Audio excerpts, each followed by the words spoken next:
This is a 15-year-old Nissan Altima. And oh, it's got aftermarket LED headlamps. It did not come with LED headlamps before when it came out of the factory, but it was just added on after. It has all original wheels, front and rear disc brakes, and for a 15-year-old car, the paint's not doing bad at all. And it's got, as you can see here in the back, it has chrome dual exhaust tips, and it's a 2.5S.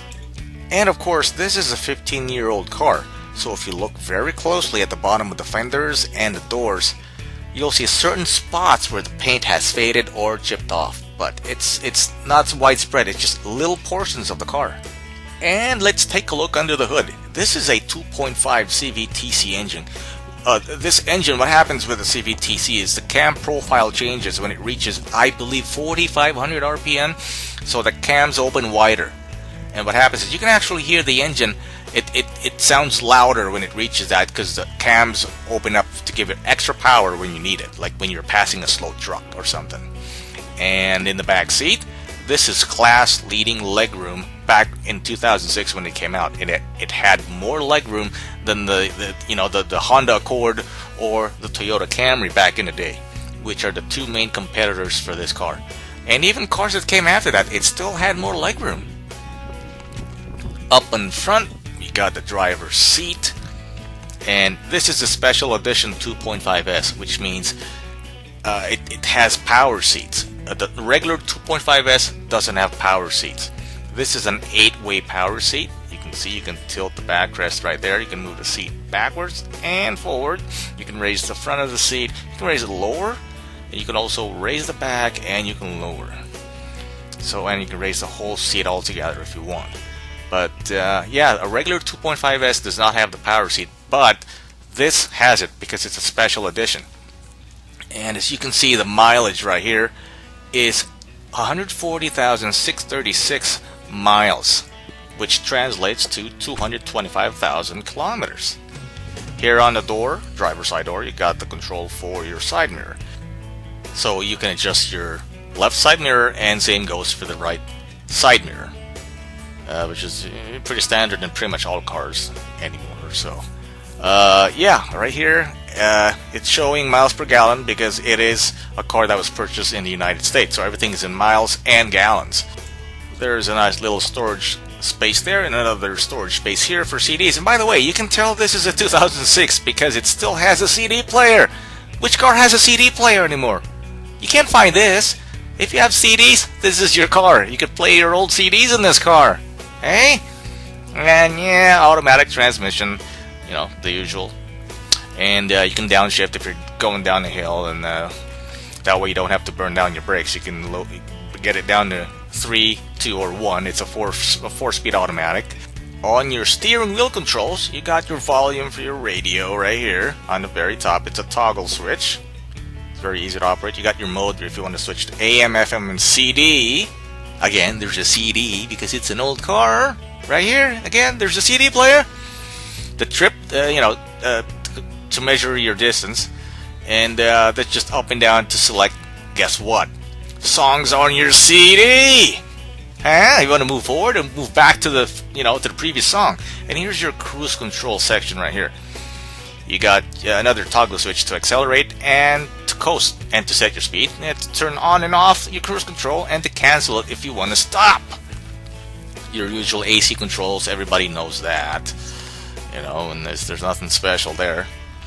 And yeah, there's now we're going to the back seat on the right side. This is one thing that has been very useful in this car, and it's this feature where you're able to open up 60-40 split. So this is the 60 portion of the 60-40 split on your back seat. Let's move that aside. And there's a lock there, and if it's unlocked, you can push it down to open the back of your rear seat. And this has been very useful because this car has been used on various ski trips, and skis and snowboards will fit through there very easily.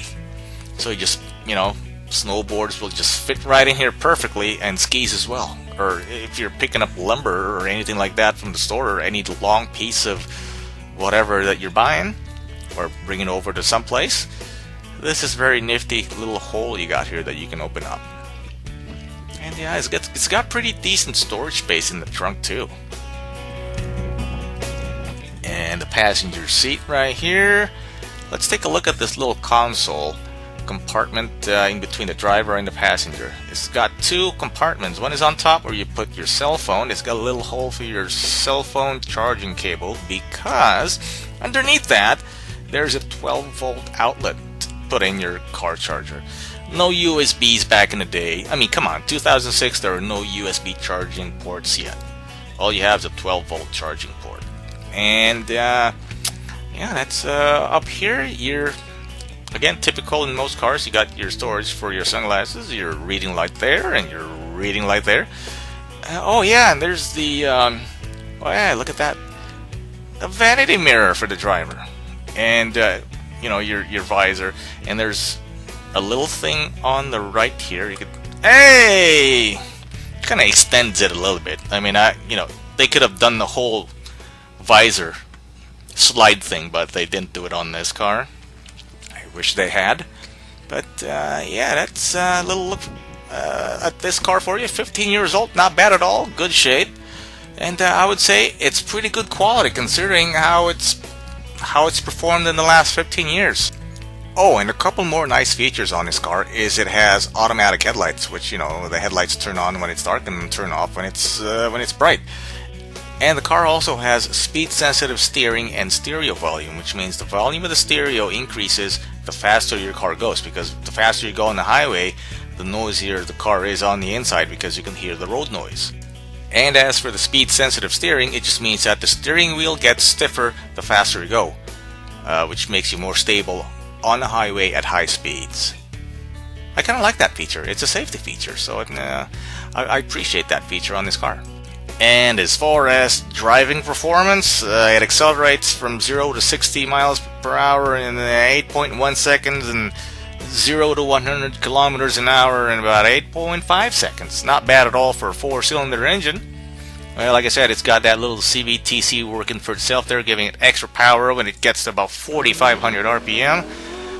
And the only two major components that have been replaced in this car are the shock absorbers and the timing belt. And of course, the timing belt needs to be replaced at a certain interval, and the shock absorbers were starting to make noise in front, so they were replaced about last year. So the front shock absorbers are kind of new.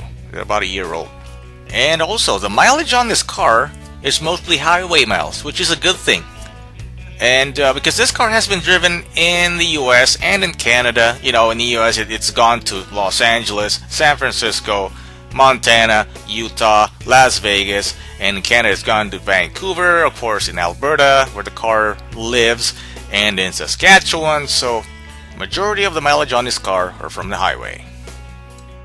So anyway, that has been my 15-year review of this car.